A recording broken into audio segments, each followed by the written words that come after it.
السلام عليكم ورحمة الله وبركاته، إزيكم عاملين إيه؟ يا رب تكونوا بخير دايمًا وتكونوا في أحسن حال، اللهم آمين. يا رب دايمًا الخير مالي بيوتكم وطيوركم تكون في أحسن صحة برضه زينا كده وتكون في أحسن حال. النهارده فيديو النهارده جميل جدًا، وحلقة النهارده على فكرة مفيدة جدًا وهتعجبكم، فيها معلومات كتيرة أوي وفيها معلومات مفيدة، يالّا كل الناس اللي مش بتجيب ومش بتربي عندها أي طيور في البيت، يالّا أنا باشجع كل الناس كده على التربية وخلّي الخير في بيوتكم، حتى لو ما عندكوش مكان عارفين لو مكان صغير كده متر في متر هنربي فيه شوية فراخ أو حتى نربي فيه بطة أو 2 قبل رمضان، رمضان فاضل عليه كده 40 يوم، هاقول لكم تعملوا إيه لو أنتم عايزين تجيبوا بط وتاكلوه في رمضان، رمضان ما بيحلاش غير بأكل البط، يالّا بينا بقى كده نربي في البيت، وهاقول لكم النهارده على نوع بط حلو جدًا هنتكلم عليه النهارده بالتفصيل، النهارده هنتكلم عن البط المولر بكل تفاصيله، من عمر يوم لحد عمر الذبح. الناس اللي عايزة تشتري بط لازم تشوف الأول الفيديو ده قبل ما تجيبوا البط، لإن فيه معلومات مفيدة جدًا، جدًا هتفيدكم في تربية البط، كمّلوا بس معايا الفيديو للنهاية، في معلومات هتفيدكم عن البط المُلّر، لإن البط المُلّر ده أنا باعتبره من أحسن أنواع البط، بجد نوع ممتاز، ممتاز، ممتاز، أحسن نوع ممكن تربوه عشان بتاخدوا منه وزن عالي جدًا، وكمان بناخد منه لحم صافي، خلاص هاقول لكم بقى على كل تفاصيله وعلى كل مميزاته وبياكل إيه ويقعد وقت قد إيه، ولو أنتم عايزين تجيبوا من دلوقتي لرمضان تعملوا إيه، هاقول لكم بس تابعوا معايا للنهاية حلقة النهارده. وقبل أي حاجة أتمنى كده لايك وشير كتير عشان غيرنا يستفاد لأن الفيديو بيترفع باللايك والشير. لازم كمان غيرنا يستفاد بالمعلومات دي، واللي مش متابعني فايته كتير، يالّا أتمنى كده إن أنتم كلّكم تشرفوني وتنوروني في القناة، وتفعلوا زر الجرس للكل علشان يوصلكم إشعار بكل فيديوهاتنا الجديدة ونستفيد. يالّا بينا نصلّي كده على الحبيب المصطفى، اللهم صل وسلم وبارك عليك يا حبيبي يا رسول الله. النهارده بقى يا جماعة أنا هاكلمكم عن البط المولر، البط المولر يعتبر من أحسن الأنواع اللي ممكن تربوها، لإن البط المولر على فكرة بيجيب معاكم وزن عالي جدًا وفي وقت قليل جدًا، وبيجيب لحم صافي يعني يعتبر ما فيهوش دهون، والله يا جماعة عن تجربة الدهون بتاعته أو الجلد بتاعه يعتبر طبقة رقيقة جدًا، جدًا، فيعتبر إن هو ما فيهوش دهون خالص، فيعتبر منافس قوي جدًا لأنواع تانية كتير من البط المعروف زي البط المسكوفي مثلًا أو البط البلدي، وعلى فكرة هو طعم لحمه قريب جدًا من البط البلدي والمسكوفي، يعني لحمه مش زفر زي ما في ناس بتقول وبتخوّف الناس اللي عايزة تجيب وتشتري، لأ يا جماعة والله خالص، وكمان لحمته حمرا أوي، يعتبر لحمه حلو جدًا، يعني يعتبر أنتم لو شفتوا اللحمة بتاعته شبه لحمة الجزار بالضبط، يعني لحمة حمرا كمان مفيدة وفيها نسبة كوليسترول قليلة، فشبيهة للحمة الجزار، يعني لحمته مش زي اللحم الفرنساوي، مش لحم أبيض، أنتم فاهمين؟ اللحم الفرنساوي البيكيني بيبقى لحمته بيضا، لأ ده لحمته لونها أحمر، ما بيبقاش فيها دهون، طبقة الدهن اللي عليه أو الجلد رقيقة جدًا، جدًا تكاد تكون معدومة، فمعنى كده إن إحنا بناخد منه لحم صافي. وبناخد منّه كمان وزن عالي لإن هو بيحوّل بسرعة، يعني بيحوّل بسرعة جدًا أكتر كمان من المسكوفي بكتير، فأنتم ممكن على 60 يوم تذبحوا 4 كيلو اللهم بارك، أنا باذبحه كده على 60 يوم 4 كيلو، فلو أنتم عايزين تجيبوا بقى لرمضان إحنا فاضل قد إيه دلوقتي على رمضان حوالي 40 يوم، يعني لو أنتم جبتوه عُمر 21 يوم اللي هو 3 أسابيع، طبعًا في ناس كتيرة بتبيعه كده، بتبيعه 3 أسابيع تقدروا تكمّلوا وتذبحوه على أول رمضان بالكتير على نُص رمضان بإذن الله يجيب معاكم وزن حلو جدًا، وكمان تكونوا كده جايبينه بقى إيه، يعني تذبحوه ممكن تذبحوه 4 كيلو، 3 كيلو ونُص، بيبقى يعني حاجة كده ممتازة، ولو سِبتوه كمان شهر يعني عايزة أقول لكم ده كده لو أنتم تجيبوه وتذبحوه على رمضان، إنما بشكل عام لو أنتم مش هتذبحوه على 60 يوم، لو أنتم سِبتوه كمان شهر يعني مثلًا كده بقى 90 يوم أو 3 شهور، ممكن كمان يوصل معاكم ل5 كيلو. ولو أنتم جبتوه بقى المُلَر المستورد ممكن يوصل كمان ل6 كيلو، والشوربة بتاعته الدهون الموجودة في الشوربة ما بتبقاش تقيلة زي باقي البط كده، فأنتِ ما بتبقيش عارفة مثلًا تشربي الشوربة أو الشوربة تبقى زفرة لأ، خالص، خالص، خالص. بط المُلَر تحفة، فحلقة النهارده يا جماعة مفيدة جدًا، جدًا عشان تعرفوا إزاي تأسسوا البط ده بحيث إن هو يشيل معاكم وزن عالي. زي ما قُلت لكم كده إن هو بيوصل ل5 و5.5 يعني أنا دابحاه 60 يوم بالضبط 4 كيلو والله العظيم، يعني ما شاء الله كان حلو جدًا، فالتحويل بتاعه يعتبر ممتاز جدًا، جدًا، أحسن من البط المسكوفي إن هو بييجي أسرع من البط المسكوفي، تمام، ومناعته كمان على فكرة عالية جدًا، فلو مشيتوا بقى الخطوات اللي أنا هاقولها لكم دي، كل البط المُلَر يعني إن شاء الله بإذن الله هيجيب معاكم وزن عالي. خلّينا بس نعرف الأول إن البط المُلَر كُلّه اللي إحنا بنشتريه عقيم، يعني ما نعرفش نعمل منه سُلالة. يعني البط ده ما بيجيش يعني ما بينفعش فيه تزاوج تمام، يعني ما ينفعش سُلالة ولا بيرقُد ولا بيبيض ولا الكلام ده كُلّه، هو أنثى وذكر عقيم وده ناتج عن تزاوج مسكوفي مع بيكيني أو فرنساوي. بيدّينا البط المولر ده، وده طبعًا بنجيبه منين؟ من المعامل، يعني الشركات هي اللي بتعمله، مش الناس بتجيب منه سلالات. خلاص؟ فخلّيني بقى أقول لكم كمان إن معظم الأوزان بتاعته والله يا جماعة كويسة جدًا، جدًا. يعني ما فيش بطة هتجيب معاكِ أقل من إن شاء الله بإذن الله 3 كيلو. ده أنا أقل حاجة باذبحها كانت 3.5. لمّا بتبقى مثلًا إيه، وصلت للشهرين بس. يعني أنا باذبح على عُمر 60 يوم، ساعات بابقى عايزة أفضّي المكان عشان أجيب غيره، أو أربّي في المكان ده حاجة تانية، فبابقى إيه، فباذبح على عُمر الشهرين. فعلى عُمر الشهرين باذبح 3، 3.5 وأحيانًا 4 كيلو، يعني ما قلّتش بأي حال من الأحوال عن ال3 كيلو في شهرين. تمام، إذا ما كانتش هي أزيد من كده بقى. ف فكلامي بقى كمان ده للناس اللي هي لسه أول مرّة تربّي. في حد كان بعت لي وعايزين يربّوا، يعني عايزين يبتدوا بأول حاجة في التربية هي البَط. ما فيش مشكلة لو في مكان للبَط، لإن البَط طبعًا أيًا كان نوع البَط هو برضه بيعُك الدنيا، يعني بيبقى محتاج تنضيف على طول. يعني لو هتعرفوا تعملوا كده فربّوا البَط تمام. بَط المُلَر أنا بارشّحه أول حاجة في التربية. بَط المُلَر بقى، تعالوا أقول لكم أول حاجة على استقبال البَط المُلَر. استقبال البَط المُلَر من عُمر يوم بتبقى بالضبط زيّها كده زي الكتاكيت البيضا. يعني بنستقبلها على إيه، على محلول معالجة الجفاف، الكيس اللي إحنا بنشتريه من الصيدلية البشرية، أو بننزل بمعلقة عسل أسود على لتر المَيّة، وبرضه بنكون مدفيين المكان في السقعة اللي إحنا فيها دي. لو عندنا عسل أسود يبقى تمام، ما عندناش يبقى زي ما قُلت لكم كده هنجيب إيه، كيس محلول معالجة الجفاف. ده بننزّله في المَيّة على لتر المَيّة لمدة قد إيه، لمدة 8 ساعات. بعد كده بننزل بمضاد حيوي اللي هو معوي تنفسي. المكان اللي إحنا شاريين منه الكتاكيت أو الكتاكيت البط أو كتاكيت الفراخ هو بيبيع نفس الدوا اللي أنا باقول لكم عليه اللي هو مضاد حيوي معوي تنفسي، بيبقى اسمها تحصينة. هو بيدّيها لنا. التحصين ده إحنا بنحطه للكتاكيت لمدة 3 أيام. لكل الطيور بتاعتنا على فكرة أيًا كان الطيور اللي إحنا بنجيبها، إحنا يعني كُلّه باحصّنه بنفس الطريقة اللي أنا باقول لكم عليها دي. بنحطها بعد كده 8 ساعات. أنا باحطها لمدة 3 أيام، 8 ساعات باشيلها وباحط مَيّة بيضا وما فيش أي حاجة تاني خالص. اليوم اللي بعده وهكذا. ده مضاد حيوي إيه، معوي تنفسي. وكمان هيدّوكِ فيتامينات، أو أنتِ هاتي برضه من عندهم فيتامينات اللي هي عبارة عن إيه، أ، د، 3 ه، وهي سيلينيوم، وكمان في أملاح معدنية. كل ده بقى هنحطه بعد لمّا نخلّص المضاد الحيوي المعوي والتنفسي. هنبتدي نحط الإيه، الفيتامينات بتاعتنا كده للبط بتاعنا. يبقى كده إحنا أخدنا التحصين بتاعنا بتاع البط في العمر الأولاني، لإن ده بيبقى مهم جدًا. طبعًا أنا باتكلم برضه يا جماعة على الناس اللي نِفْسها تربي في البيت وهتجيب يعني مش عنبر بط يعني. تمام؟ علشان إحنا مش هنمشي كُلّه بقى خلاص بالأدوية. إحنا وقفنا لحد هنا، خلّينا بعد كده كُلّه بقى يبقى بالأعشاب وبالخلطات وناكل كده حاجة كده في بيوتنا، حاجة كده نضيفة وطعمها كده إيه، يبقى زي كده الخير بتاعنا بتاع زمان. يبقى إحنا عرفنا إحنا هنستقبله على إيه في المَيّة. طَب بالنسبة للعلف، البط بقى بياكل علف بادي اللي هو السوبر اللي هو بتاع الفراخ. علف بادي اللي هو تركيز 23%. العلف البادي السوبر ده، أنا باجيب علف بادي سوبر. طبعًا هي في أنواع كتيرة على حسب النوع الموجود عندكم، بس لازم يكون علف كويس. بلاش الأعلاف السوقية اللي هي بتبقى رخيصة وما لهاش لازمة دي، أو بتكون متخزّنة مش كويس. لأ، اتأكدوا برضه علشان ما نعملش كل حاجة ونيجي في الآخر العلف ممكن يجيب لهم إسهال، وممكن يجيب لهم سموم، وممكن يتعبوا منكم وما يجيبوش أوزان، وفي الآخر نقول إن البط هو اللي نوعه وِحِش. لأ والله البط نوعه حلو. إحنا بس اللي نهتم كده بالتربية ونربيه كويس. خلاص؟ فطبعًا لو أنتم عايزين تعرفوا أنا باربي بنوع إيه، أنا النوع اللي أنا باجيبه اسمه هيرمان. هيرمان رونت فيتا. بس طبعًا ده مش موجود طبعًا في كل الأماكن، يعني في أماكن تانية موجود فيها أعلاف برضه كويسة وشركات معروفة.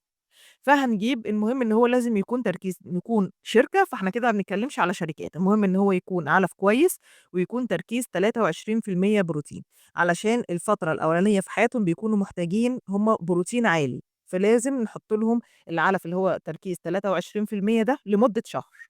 طيب بعد الشهر بقى بنعمل إيه؟ بعد الشهر بنبتدي نغيّر ليهم العلف، وبنحط العلف النامي اللي هو تركيز 21%. والبط المولر يعني بسم الله ما شاء الله بيجيب وزن عالي، وكمان عنده مناعة عالية.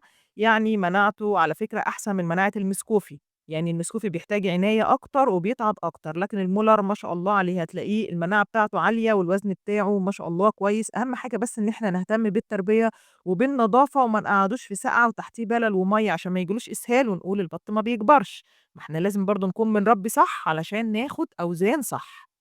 خلاص؟ عايزين وزن عالي يبقى هنقول لازم علف.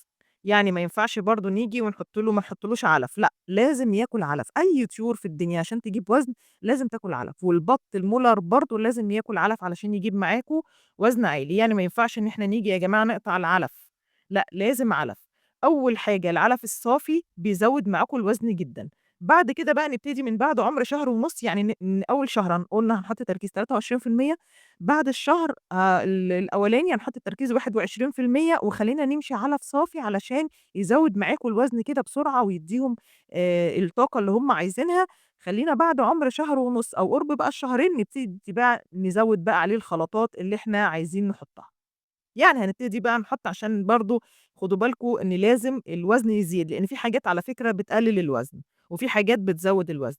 فمثلًا هاقول لكم الحاجات اللي بتزوّد الوزن زي مثلًا العيش، الذرة اللي هي الدشيشة يعني سواء كانت خشنة أو ناعمة مع العلف، بس أهم حاجة إن إحنا ما نقطعش العلف، يعني مهم جدًا، جدًا لو قطعنا العلف هيبتدوا على فكرة بقى ييجي لهم افتراس ويعضوا في بعض عشان تبقوا عارفين، يعني العلف مهم جدًا، جدًا، لإن في تركيبات معيّنة إحنا مش هنعرف نعملها دي بتبقى مهمة جدًا ليهم.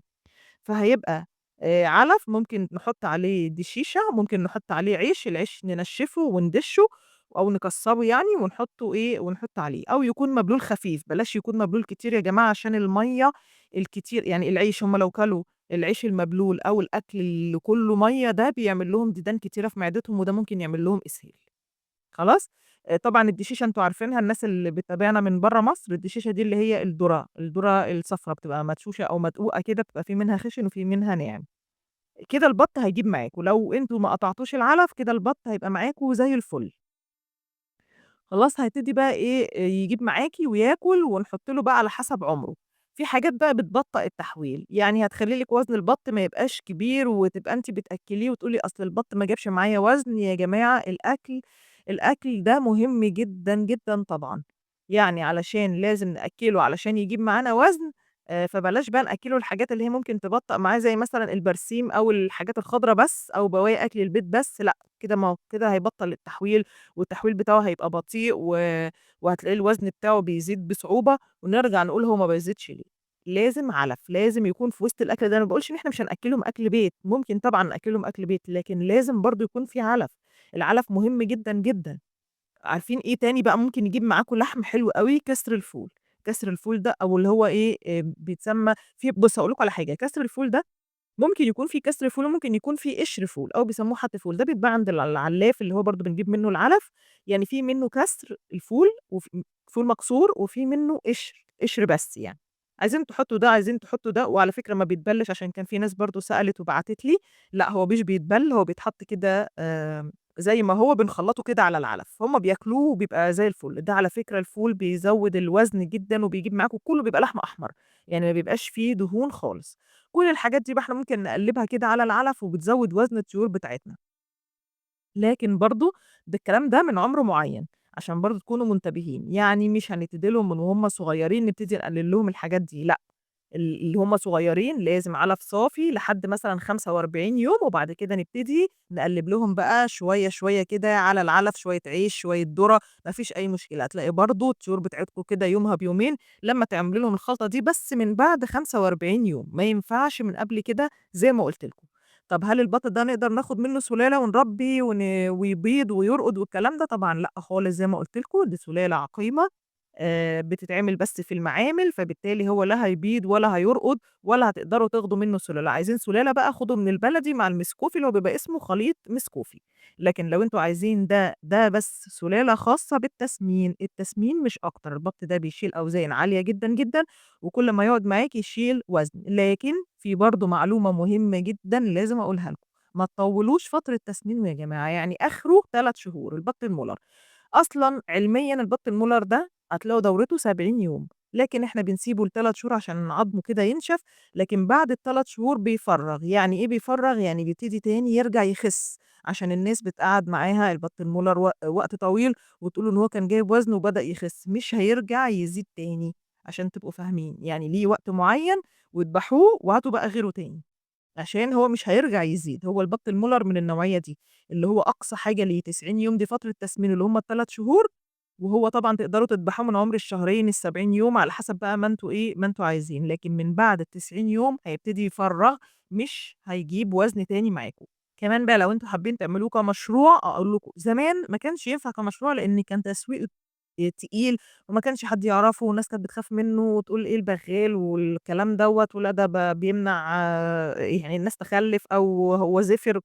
فالكلام ده دلوقتي طبعًا لمّا ثبت إن هو طبعًا كلام مش حقيقة خالص والناس بدأت تاكله وتعرفه، فاقول لكم هو دلوقتي تجاري لو عايزين تعملوا منه مشروع كده في البيت 10 بطات، 20 بطاطا تبيعهم للجيران والأقارب والأحباب والإخوات والكلام كده، زي الفل ما فيش فيه أي مشكلة، الناس دلوقتي بقت عارفاه، والله يا جماعة عندي في المحلات بيتباع بنفس سعر البلدي وبنفس سعر المسكوفي، كله بيتباع بنفس السعر، أنا عندي أنا يعني في المحل سألت عليه أكتر من مرّة بيتباع بنفس السعر بتاع البلدي وبنفس السعر بتاع المسكوفي.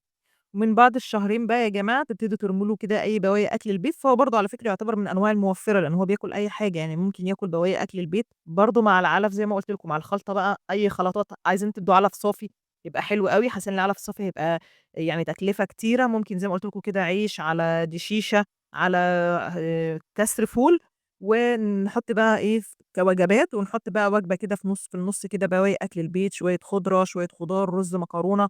أي أكل بيت، بس طبعًا زي ما قُلت لكم برضه لازم يكون مع العلف، يبقى البَط لحد عُمر شهر هياكل علف 23%، من بعد الشهر هياكل علف 21%، من بعد الشهر ونُص نبتدي ممكن نحط له زي ما قُلت لكم كده نخلّط له، ومن بعد بقى الشهرين نبتدي نحط له بقى أكل البيت، ولازم يا جماعة برضه نهتم بالأملاح المعدنية، لازم فيتامينات وأملاح معدنية علشان الريش ما يتساقطش، وكمان هو بيحصل لهم افتراس، لازم العلف علشان الافتراس، ولو حصل لهم لا قدّر الله افتراس بيبقى كده عندهم نقص في الأملاح المعدنية، هنجيب كيس أملاح معدنية من عند أي بيطري أو برضه من الراجل اللي أنتم هتشتروا من عنده كتاكيت اسألوه برضه بيبقى عندهم برضه الحاجات دي، حطّوا لهم برضه فيتامينات وحطّوا لهم أملاح معدنية علشان خاطر موضوع الافتراس. ده كده أنا قُلت لكم على كل حاجة خاصة تقريبًا بالبط المولر. كمان في حاجة مهمة جدًا إن إحنا يا جماعة بلاش نغيّر نوع العلف، يعني لو هنحط لهم علف فرضًا يعني اسمه من شركة سين وهو تركيز 23% وبرضه يستحسن إن إحنا ما نغيّروش على عمر 21 بشركة صاد، لأ نخلّيها هي نفس نفس النوع. لو لقيتوا بقى ساعة تغيير العلف كده كاشين أو عندهم كشاشان أو مش عايزين ياكلوا أو كده، انزلوا على طول بمضاد سموم أو شوية خل في المَيّة أو اعملوا لهم خلطة البصل علشان ما بيبقى ساعتها يعني في تغيير العلف ممكن ييجي لهم حاجة اسمها سموم، فإحنا لأ ننزل كده نلحق على طول بمضاد سموم أو خل اللي هو بتاعنا العادي ده أو زي ما قُلت لكم كده خلطة البصل والثوم والليمون بتفوّق دايمًا الطيور. وممكن نحط لهم كمان الصدف ده بيبقى مليان كالسيوم عشان ما يحصلهمش كساح.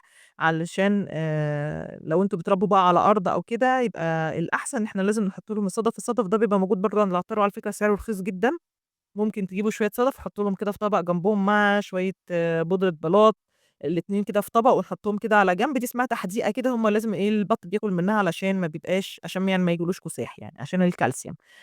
كمان إحنا في الشتا لازم نكون تحتهم الفرشة نضيفة، ولازم نكون مدفّيين في فصل الشتا، يعني فرشة تكون كويسة ما تبقاش برضه فيها بَلَل أو تحت السقاية أو المَيّة بتاعتهم، لازم نحُط كده شوية أي حاجة تحتها، يعني أي حاجة تحت السقاية، يعني نحُط السقاية أو الطبق اللي إحنا هنحُط فيه المَيّة، وتحتيه كمان يكون في طبق تاني، أنا باحاول إن أنا أجيب لكم آآ كل المعلومات وكل النصايح في تربية البَط علشان الناس اللي لسه مبتدئة، الناس اللي لسه هتبتدي تربّي، طبعًا الناس اللي عندها خبرة يعني ربنا يبارك لكم يا رب ويوفّقكم، ولو في أي حاجة اكتبوا لنا كمان خبراتكم في التعليقات عشان كلنا بنستفاد من بعض.